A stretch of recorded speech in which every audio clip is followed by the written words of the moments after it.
Bismillahirrahmanirrahim, kembali di channel Robi Delpis.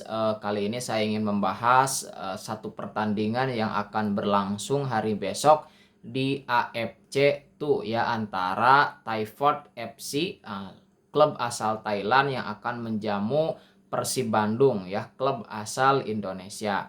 Nah, sebelum membahas pertandingan tersebut ada beberapa hal yang perlu disampaikan ya tentang pertandingan di level Asia 2 ini, khususnya di grup yang ada Persib dan juga Thai Fort-nya. Pertama, bahwa Thai Fort sementara mengisi posisi pertama ya sebagai juara grup dengan 9 poin. Kemudian Persib ada di posisi ketiga dengan raihan 4 poin ya. Sedangkan di posisi kedua ada Lion City Sailor, dan di posisi keempat atau juru kunci ada Zhejiang ya, klub asal Cina. Nah, sejak kemarin Persib Bandung memperoleh hasil menang melawan Lion City Sailor, nah asa Persib untuk lolos ke fase berikutnya masih terbuka walaupun syaratnya cukup berat ya. Apa syaratnya cukup berat itu? Harus ada hasil minor daripada Lion City Sailor ya, yang sekarang berada di posisi kedua. Nah, sekaligus harus ada hasil akhir yang positif, terutama memperoleh kemenangan antara Persib Bandung melawan Thai Fort ataupun juga melawan Zhejiang nanti ya di pertandingan terakhir. Nah, jadi sebetulnya di grup ini belum ada posisi yang benar-benar aman. Nah, seandainya Thai Fort besok memenangkan pertandingan, nah maka posisinya menjadi aman ya. Atau misalnya Lion City Sailor kembali menang, nah itu posisinya agak sulit gitu ya, maka secara otomatis kemungkinan Persib Bandung dan Zhejiang itu pasti tersingkir. Nah, tetapi kalau besok misalnya Lion City Sailor kalah kemudian Thai Fort kalah, nah ini persaingan di grup ini akan masih sangat menarik, dan tentu itu yang kita harapkan ya, kita sebagai fans daripada Persib Bandung, atau khususnya Persib Bandung sebagai wakil Liga Indonesia di kancah Asia, maka seharusnya kita harus mendukung Persib Bandung, dan mudah-mudahan Persib memang bisa mendapatkan hasil yang positif, yaitu bisa menang melawan Thai Fort ya. Nah, itu yang pertama. Nah, yang kedua, ada juga kabar gembira yang sudah diberikan ya kemarin, bahwa Persib Bandung jadwalnya di Liga Indonesia di pekan ke-12 itu ditunda ya, itu melawan Bali United tanggal 1. Sehingga setelah melawan Thai Fort, Persib bisa kembali fokus melawan Zhejiang di pertandingan terakhir kalau tidak salah tanggal 5. Nah, itu adalah hal yang bagus bagi Persib Bandung seperti yang diinginkan oleh Coach Bojan Hodak. Kenapa? Karena itu bisa memberikan waktu persiapan yang lebih banyak, waktu recovery yang lebih baik gitu ya untuk tim Persib Bandung. Nah, dan terhadap fenomena ini harusnya kita bersikap dewasa ya. Saya jujur memang agak khawatir, beberapa pihak ya, pengamat juga mempunyai kekhawatiran yang sama ya tentang kondisi ini. Kita senantiasa melihat sesuatu itu tidak terlalu jernih ya. Contoh, dalam kasus sekarang Persib Bandung jadwalnya tanda petik diubah ya, seperti saya sebut juga dibantu oleh PT LIB, dibantu oleh PSSI agar bisa bermain optimal, tetapi itu tentu bukan jaminan bagi Persib Bandung bisa memenangkan pertandingan ya. Karena itu hanya salah satu syarat saja, salah satu hal saja yang bisa membantu Persib bisa tampil lebih maksimal. Soal menang kalah itu tidak bisa diukur hanya karena adanya waktu pemulihan atau recovery time yang lebih lama ya, seperti itu. Nah, jadi saya juga agak was-was ya. Tentu saya berharap Persib memang bisa optimal dan memenangkan pertandingan. Kalau tidak, mudah-mudahan tanda petik tidak ada rujakan ya atau hujatan dari netizen kepada Persib Bandung gitu ya, seperti itu. Mudah-mudahan ya, kita berharapnya seperti itu. Oke, nah bagaimana pertandingan besok? Kita masuk nih kepada inti apa yang mau dibicarakan. Nah, Coach Bojan Hodak melihat bahwa memang Thai Fort ini adalah tim yang terbaik untuk saat ini di grupnya gitu ya. Nah, walaupun sebetulnya pada awalnya Thai Fort tidak begitu diunggulkan, karena yang diunggulkan itu adalah klub asal Cina Zhejiang. Tetapi ternyata Zhejiang tidak perform, dan akhirnya ya yang kita lihat Tayford ini menjadi tim yang paling kuat dan paling bagus gitu ya. Dan karena posisi mereka belum aman, nah maka tentu Tayford pun akan bermain habis-habisan ya, istilahnya itu kan akan bermain all out untuk bisa memenangkan pertandingan. Oke. Nah, kemudian dari sisi Persib Bandung, tentu jika Persib Bandung ingin menjaga asa lolos ke fase berikutnya, Persib wajib menang gitu ya. Persib wajib menang. Nah, kalau seri, apalagi kalau kalah, nah itu kemungkinan besar peluang Persib untuk maju ke babak berikutnya semakin sempit, semakin semakin sulit gitu ya. Nah, maka Persib tidak harus bermain dengan beban gitu ya. Tidak perlu bermain dengan penuh tekanan, tapi targetnya adalah menang. Soal apakah nanti lolos atau tidak karena situasinya sudah seperti ini, itu bab lain ya. Yang terpenting adalah Persib harus bisa memenangkan pertandingan, bermain secara kompak, bermain dengan sebaik-baiknya gitu ya.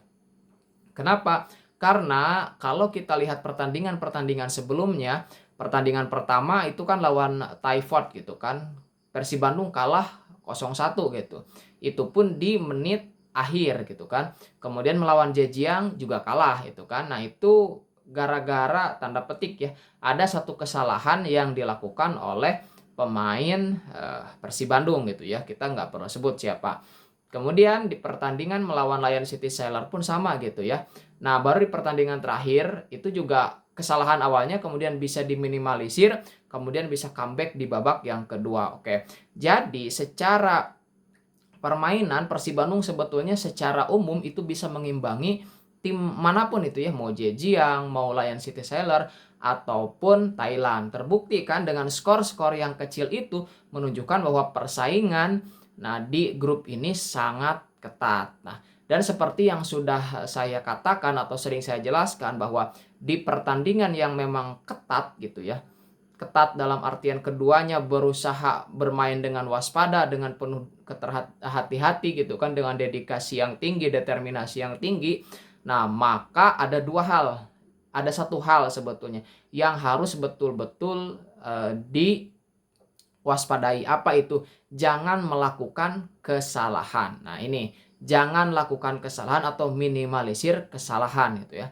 Dan seperti yang sering dikatakan gitu bahwa kesalahan itu bentuknya bisa dua. Nah, yang pertama adalah membuang-buang peluang. Banyak peluang tetapi tidak bisa mengkonversi menjadi gol.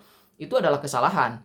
Nah, termasuk yang kedua adalah kesalahan itu melakukan blunder atau salah passing atau apapun, terutama di lini belakang. Karena kalau itu dilakukan bisa tercipta gol ya. Jadi lawan bisa mencetak gol.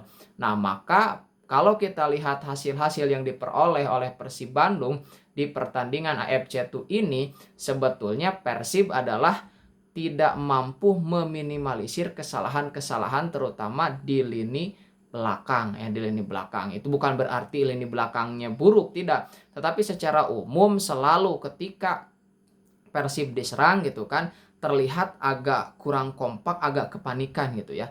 Tentu kalau kita lihat secara umum ada permasalahan juga, misalnya di lini tengah misalnya tidak bisa melakukan blocking atau tidak bisa menahan gempuran sehingga mudah masuk langsung ke jantung pertahanan ya. Karena kita harus melihat satu pertandingan itu sebagai kolektivitas kerjasama tim gitu ya, bukan hanya salah satu atau dua pihak semata gitu ya. Meskipun tentu saja biasanya ada hal-hal yang mencolok. Karena kalau kita ingat kembali apa yang dikatakan oleh salah seorang Gabriel Tan ya, penulis artikel di Amerika, media Amerika ESPN, yang mengingatkan Coach Sintayong bahwa ketika perbedaan kualitas terjadi maka harus diperhatikan hal-hal detail sekecil apapun.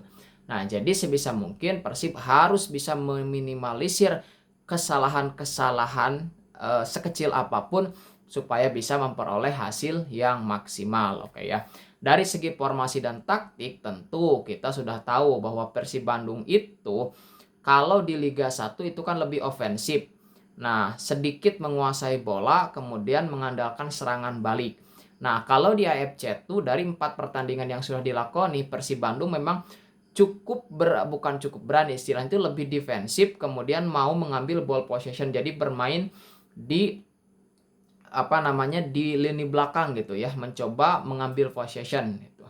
Tidak seofensif ketika Persib bermain di Liga 1. Kenapa? Lagi-lagi Coach Bojan Hodak selalu mengatakan bahwa di AFC 2 ini permainan itu lebih berat, lebih ketat, lebih sulit gitu ya. Sehingga taktiknya agak berbeda memang.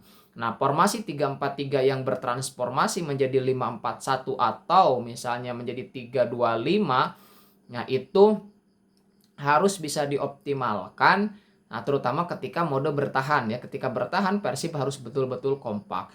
Nah, di sisi penyerangan gitu ya. Nah, ini yang sampai sekarang belum bisa pakem karena beberapa pemain mengalami masalah ya.